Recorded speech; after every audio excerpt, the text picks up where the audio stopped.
tudo bom com vocês?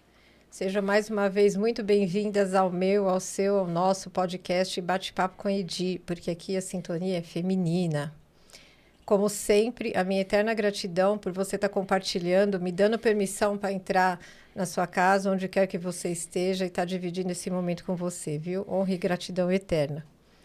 Nosso primeiro podcast de 2025 e eu quero aproveitar para te desejar tudo de melhor nesse ano que inicia, que seja um ano de muita saúde, que é o nosso patrimônio mais valioso, um ano de cura, de leveza, de fluidez, e um ano que você também tenha muita resiliência, né?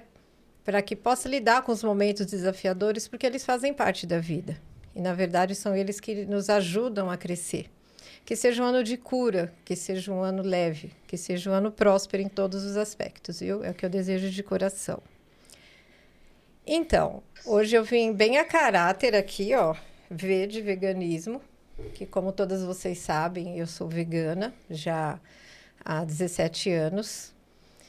E já disse em outras vezes que eu sempre vou trazer essa bandeira aqui comigo, né? Porque o veganismo, ele é mais do que um estilo de vida. Existe um propósito e uma causa maior que vem atrás disso, né? O veganismo ainda hoje, apesar de estar numa ascensão de mercado, de nicho de produtos, comercialmente inclusive falando, né? Existem várias empresas que têm itens veganos e que não são necessariamente veganas, e na minha visão, ok. O que importa é que o veganismo está tendo esse espaço. Algumas pessoas olham isso de uma forma comercial, mas também há aqueles que são veganos em essência, né?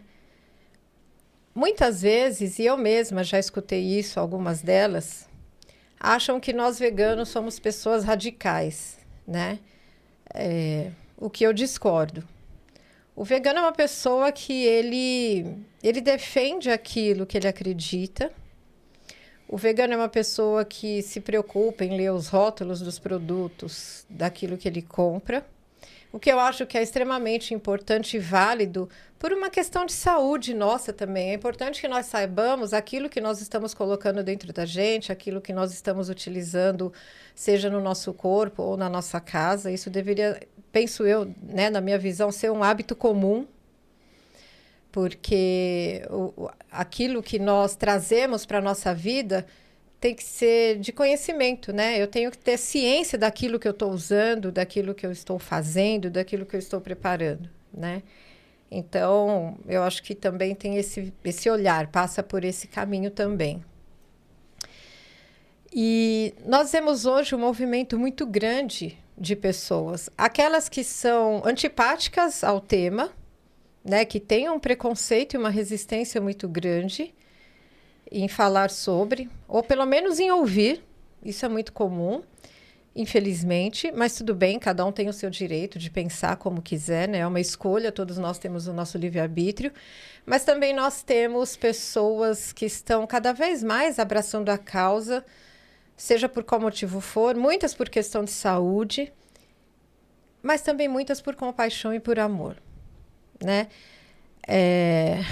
Esse é um tema que me sensibiliza demais. Eu sou vegana, optei por ser vegana há anos atrás por amor. Por amor e compaixão a seres que são indefesos, seres que eles só têm amor para dar. Eu falo que eles são anjos na terra, né? É a maneira como eu os encaro. E sem distinção. Não importa se é um cachorro, se é um gato, se é uma galinha, se é um boi, se é uma vaca, se é um urubu. Para mim, se é uma formiga, independe. Independe.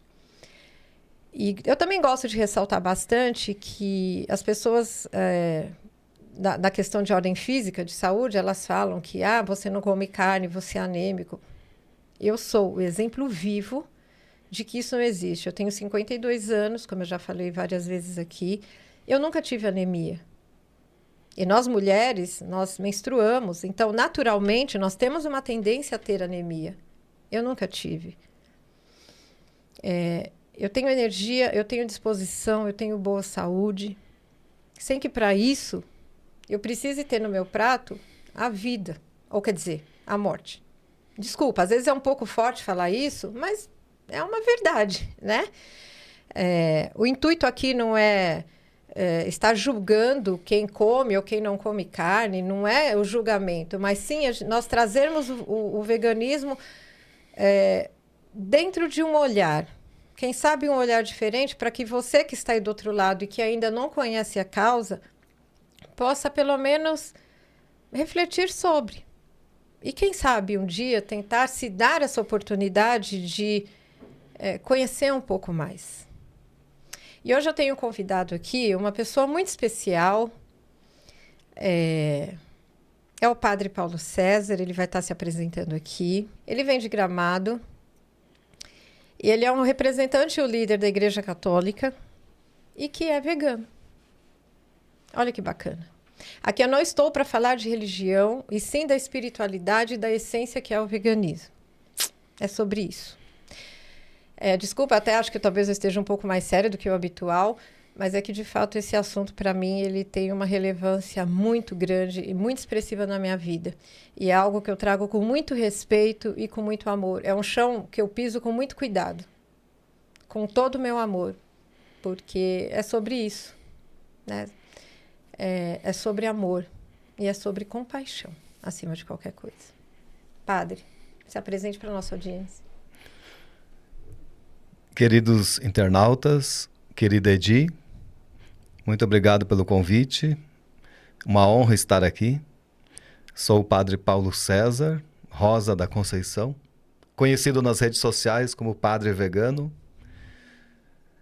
Vou fazer este ano 10 anos de ordenação. Trabalho atualmente, né? Ainda não assumi lá, mas eu vou trabalhar esse ano na paróquia Nossa Senhora de Lourdes, de Gramado. Ali, não no centro, mas na entrada da cidade. Ano passado eu estava em Canela. E sou autor de 2 livros sobre compaixão animal, com o mesmo nome, né? O Despertar da Compaixão. Reflexões do Antigo Testamento sobre compaixão animal e veganismo. Então, eu publiquei um em 2022, na verdade 2021, e reeditei em 2022 o primeiro volume, que vai do livro do Gênesis ao livro dos Provérbios. E agora recentemente, em novembro, então saiu o segundo volume, que é uma continuação, que é do livro do Eclesiastes até o livro da Sabedoria. Então, qual é o meu propósito, né? Escrever percorrendo toda a Bíblia. Mas para isso são necessários, então, 7 livros. Da maneira, assim, do método, né, que eu escolhi. De não fazer livros muito grossos também, que às vezes a pessoa desanima para ler, e nem muito fininhos, né? Mas esses meus livros, o primeiro tem quase 300 páginas e o segundo quase 400. Com 60 capítulos cada um, em que eu tomo as passagens bíblicas que nos levam a ter compaixão pelos animais, em que eles são criaturas importantes por um simples fato, por serem criadas por Deus.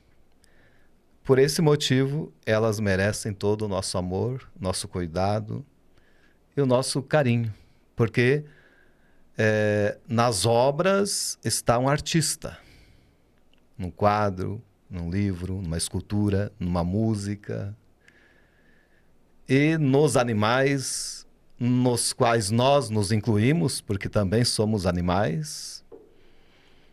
Ali em cada criatura está Deus, está a assinatura de Deus. Eu creio que quando a gente tiver isto como princípio, e que é uma verdade que eu até ali digo, né?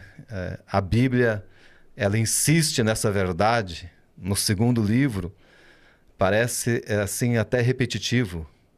Deus está nas suas criaturas. Deus está em suas obras. no livro da sabedoria, no livro dos provérbios, nos salmos, vem muito esta verdade.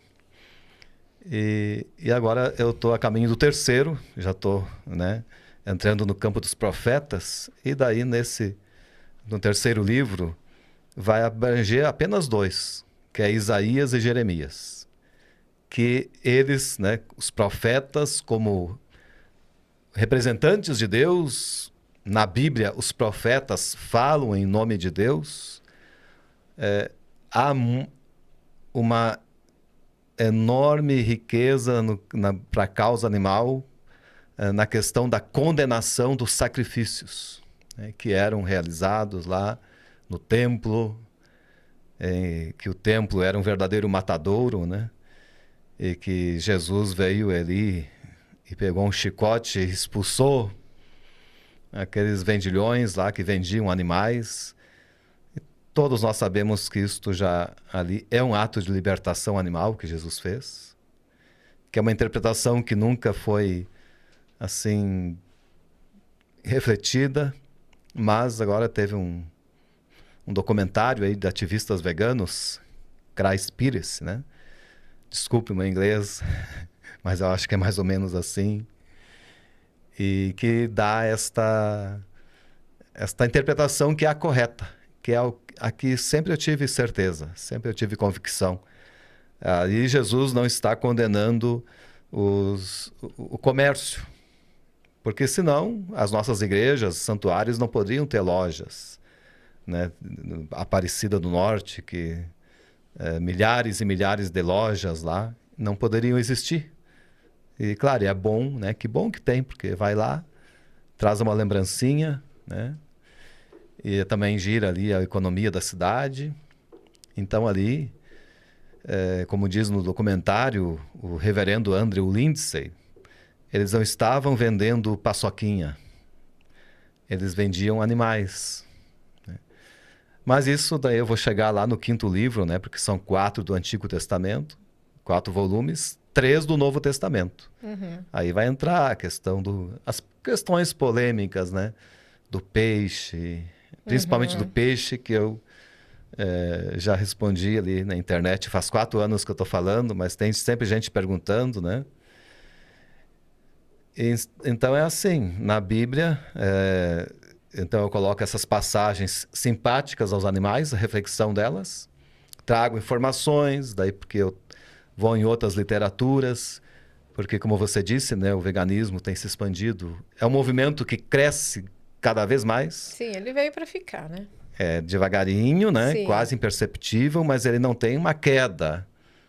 A cada ano ele tem acréscimo. Ele está em ascensão, isso. Em todas as áreas. Então, eu ali trago informações, pesquiso muito em sites oficiais, né, do governo, da pecuária, para apresentar alguns dados que eles não têm constrangimento nenhum em fornecer, porque também pensam que ninguém vai se sensibilizar pelos animais.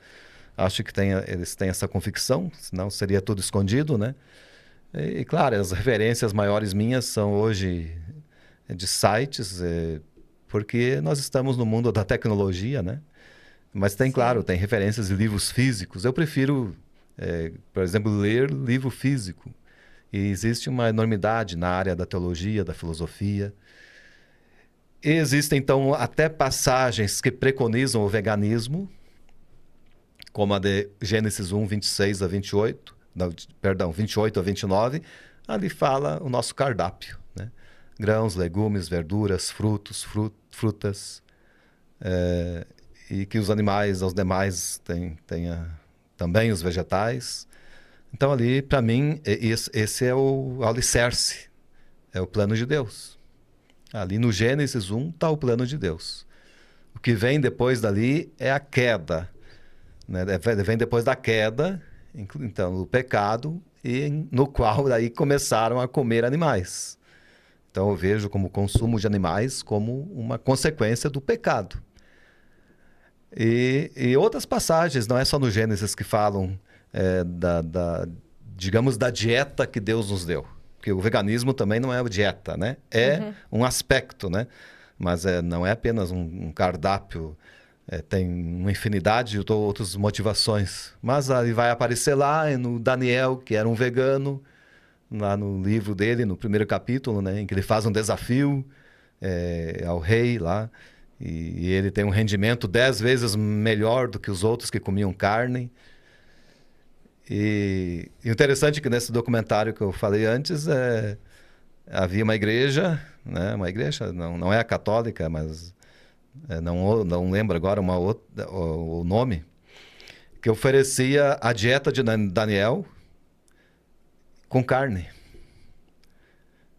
E daí a pessoa perguntou, né? Mas peraí, mas o Daniel não era vegano? E não teve resposta, né?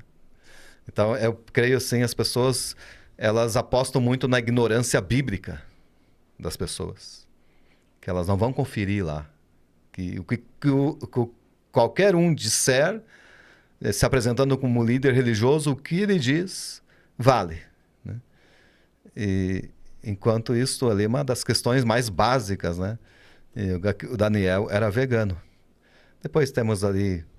E aquelas passagens difíceis da Bíblia, né? Que parecem que legitimam a matança deles, como a questão principalmente dos sacrifícios.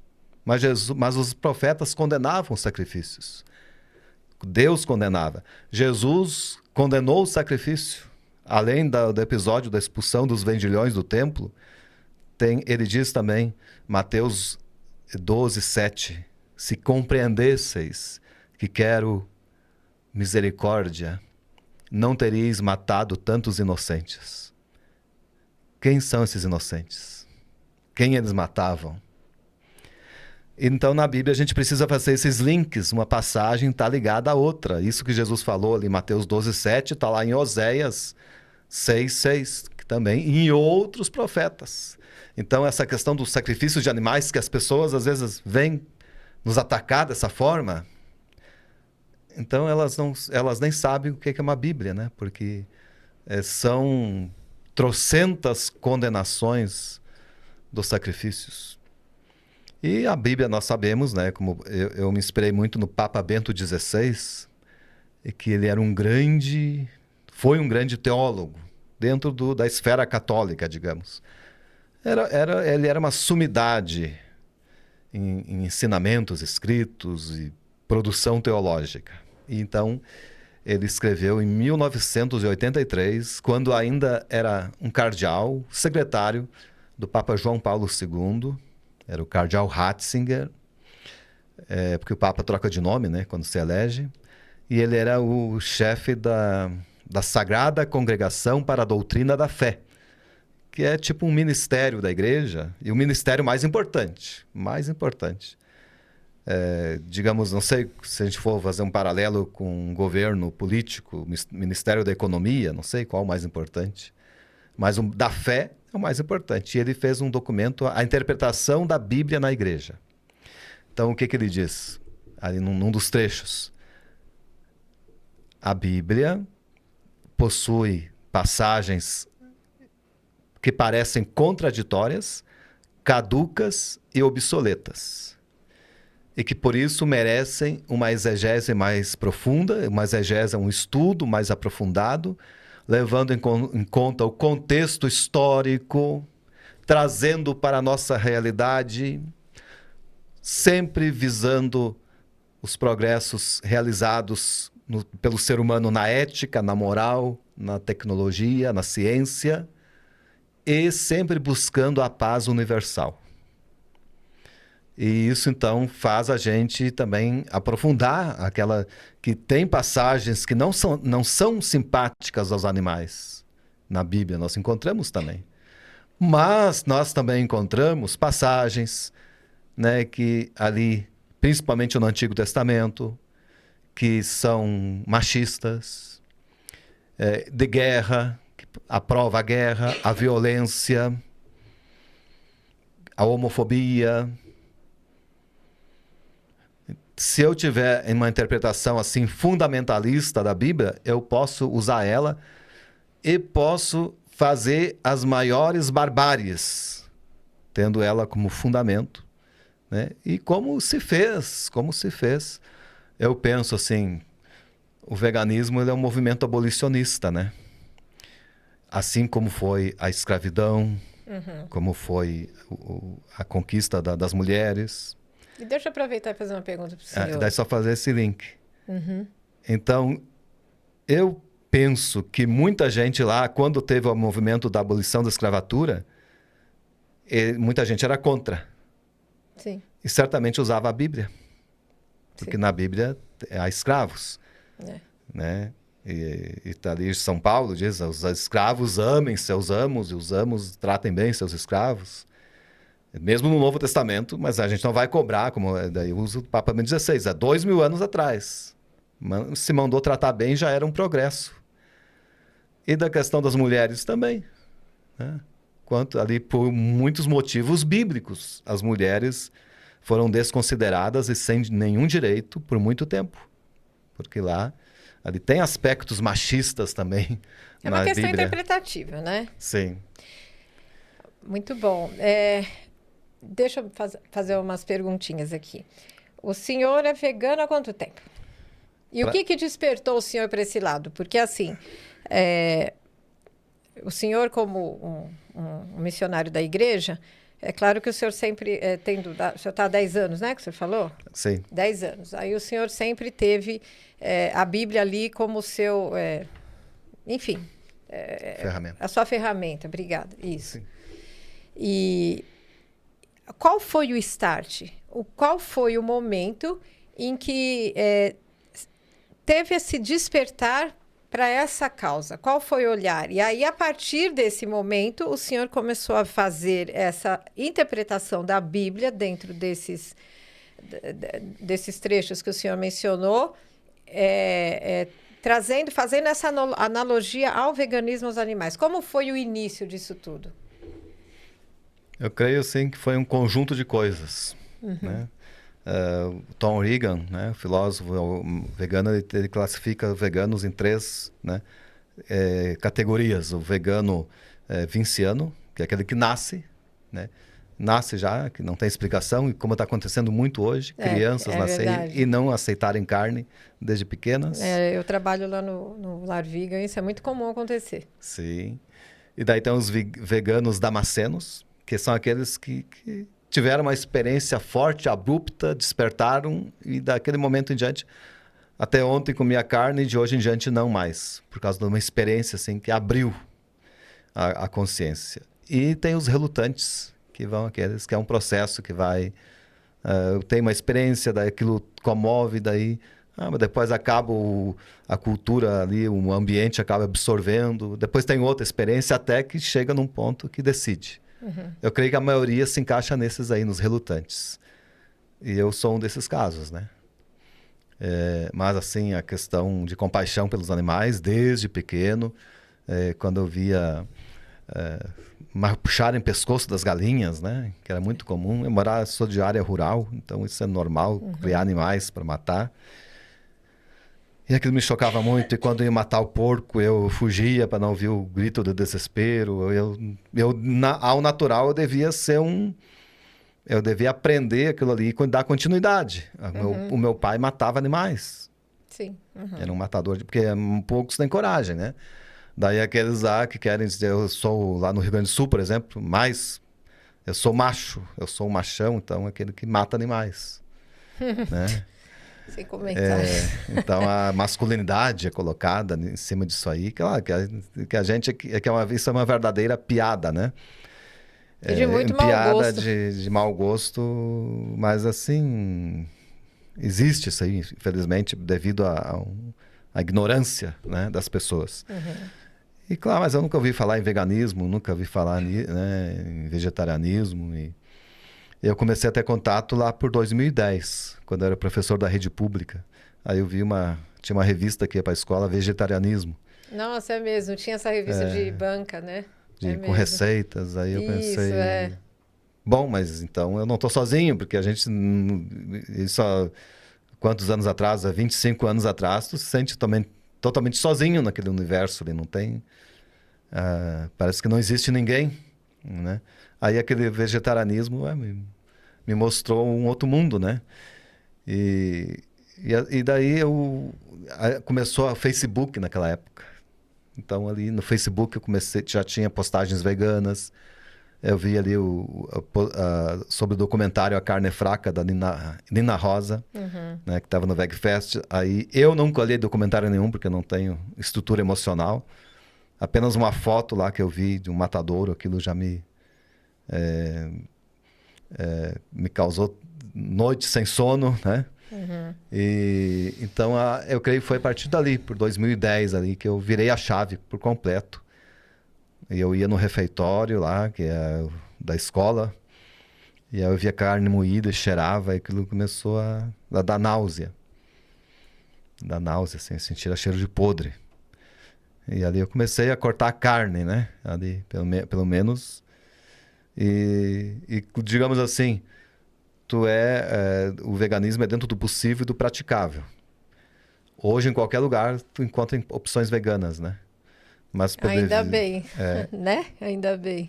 Mas tem ali pessoas que conversam comigo, na sua cidade não tem nada. Não tem nada. Então, cidades mais pequenas, né? Mas aí, eu, assim, continuava ali, por causa do meio social, era inevitável, né? Os colegas encomendavam pizza. Vamos encomendar uma para ti, vegetariana. E não tinha vegana, não tinha. Eu tinha que conviver. Então, aquilo ainda permaneceu por um tempo. Mas eu fui notando também, assim, melhoras na minha saúde. Na minha saúde. Eu tinha uma alergia que não me largava. Eu tinha o nariz correndo o dia inteiro. E não conseguia recuperar. E depois que eu parei com o leite, eliminou. Saiu como num passe de mágica. Então eu vivia com o corpo inflamado. Sim. É o que eu falo, né? O veganismo, ele é muito amplo para se falar só de um aspecto, né? Ele interfere... É igual aquela pedrinha que nós jogamos no lago e que ele se espalha dessa mesma forma, né? Porque o veganismo não é só a questão do prato. O veganismo é extenso, né? Estamos falando aqui que o nosso tempo já está no fim, mas nós vamos continuar no próximo episódio esse assunto. Sim. Eu quero te agradecer muito por você estar aqui comigo mais uma vez. Eu sei que hoje eu fiquei até um pouco mais séria, talvez, né? Eu acho que fica à vontade, não né? Fiquei muito... Não, é por causa do tema mesmo, né? Sim. Mas é isso. Tudo que é feito aqui é feito de coração. Eu espero que você possa ter recebido isso aí de uma forma genuína, aberta. É porque quando nós nos abrimos para escutarmos algo, mesmo que aquilo vá contra aquilo que nós acreditamos, quando nós, por algum momento, menor que ele seja, nós conseguimos deixar um pouco a resistência de lado e apenas ouvir, apenas receber aquilo que está sendo nos ofertado, está valendo. Aí eu filtro. Se isso fizer sentido para mim, ok. E se não fizer, tá tudo certo também, né? É sobre isso, tá bom? Espero que você esteja bem, que você continue bem. E é aquilo, se ame, se acolha, se respeite, se preserve. E a gente se vê na próxima. Um grande beijo, viu?